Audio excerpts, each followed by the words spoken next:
This is Maestro Kayano and welcome to my YouTube channel. So for today's video mga kamaestro, we are the fanboy of SB19. So pinakaabangan ng lahat, especially ang mga berries natin ng 18, ang bagong release na solo ni Estel. So kahit ako na-excite ako kasi sa teaser pa lang is nakaka-excite na kung ano yung genre na ipapakita ni Estel. Although alam natin na magaling talaga si Estel sa anumang larangan. Lahat ng larangan is kayang-kayang gawin ni Estel. So for today's video mga kamaestro is tayo ay mag-react video sa kanyang title na Room, ang kanyang release. So kanina lang nirelease yun dahil sobrang busy ng maestro is ngayon lang tayo nakapanood at talagang pag-uwi natin ng bahay ay pinanood natin agad-agad ang kanyang music video. So katulad nyo rin ba ako na sobrang excited sa kanyang bagong release? Of course, nakakahanga lang si Estel kasi nga very versatile siya at idol, talagang idol siya. So ako ay fanboy ng SB19, although naging casual fan ako ng SB19, not totally fan, but dahil sa kanilang background, behind their success, at saka sa kanilang kwento, so nasusubaybayan natin ang kanilang performances. So let's go mga kamaestro, samahan niyo ako sa kanyang video, music video, at sabay-sabay nating panoorin. At sa lahat po ng hindi pa nakaka-subscribe sa aking YouTube channel, please do visit my channel, Maestro Quijano, my Facebook page, Maestro Quijano, and of course, sa aking ibang social media account. So, sana magustuhan ninyo ang music video ni Estel. At personally, nagustuhan ko talaga at ang dami niyang pasabog. So, kawawa ang mga berries. Oh, kawawa. So, naglalaway ang mga berries. So, sorry berries, dahil si Estel ay nagpakitang gilas na naman.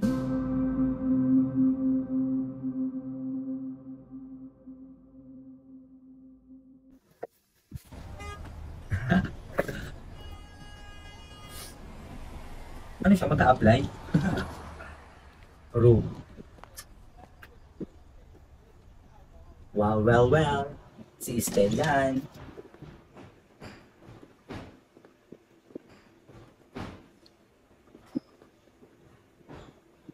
Ay, nag-audition siya.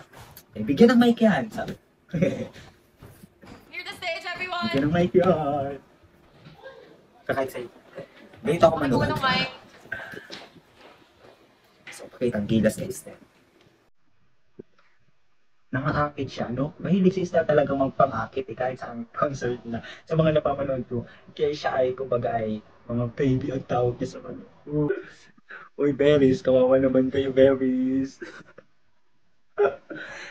Diyan na maglalapit siya. Wait lang, pinagpapawisan ako. Sa ginagawa ni Estel, pinagpapawisan.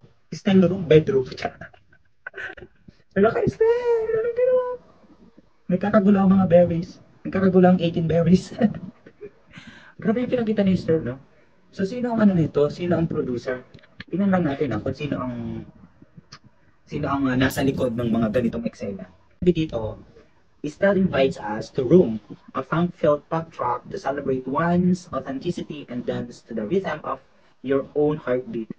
This pulsating dance anthem is more than just a sanctuary. It's a manifesto of provocation, celebration, answer at your own risk. Oh, meron. Okay, see? Ang writer pala nito ay si Pablo. Pinoproduce ni Pablo and Oswe. Mixed and mastered by Pablo and Oswe. Executive producer si Sten. Siyempre, Once Entertainment. My goodness, Justin De Dios. Ikaw may kagagawan. Kung bakit nagkakagulo ang berries, ikaw pala ang salamin. Siya pala ang creative director, ikaw pala ha. Ang daming mga nasa likod ng eksena pero wow. Grabe no. Grabe yung bedroom. So, char. Congratulations, Estelle. Congratulations dahil pinahanga mo na naman ang mga fans mo, especially syempre ako na sumusubaybay sa mga kaganapan ng SB19.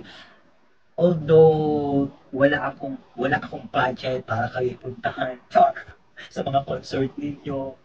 Hindi ako katulad ng iba. So, nagsusubaybay naman ako sa social media at kung ano yung kaganapan ninyo as SB90. So, SB19. So, don't forget to support our P-Pop King, SB19, yung Mahalima. Dahil hahanga talaga kayo sa kanilang napaka-talented. May kanya-kanya silang genre. So, iba-iba yung kanilang atake. For sure, may kanya-kanya kayong bias. And, syempre ako, wala akong binabias. Uy, wala akong binabias. Sila kasi is idols lahat. Kaya, kung ano yung nire-release nilang song, is sinusuportahan talaga natin.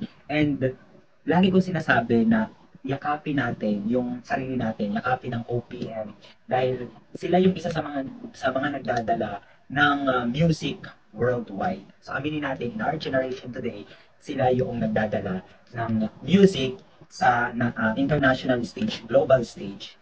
So mga kamaestro, I hope you enjoy this video and I hope na nag-enjoy kayo sa Still Room. Still Room. Still Room. O, basta gano'n na yun. Thank you for watching mga kamaestro. Don't forget to like, share, and subscribe sa aking YouTube channel, Maestro Piano, para updated ka sa mga nangyayari sa SB19 at sa lahat ng kaganapan ng maestro. Bye!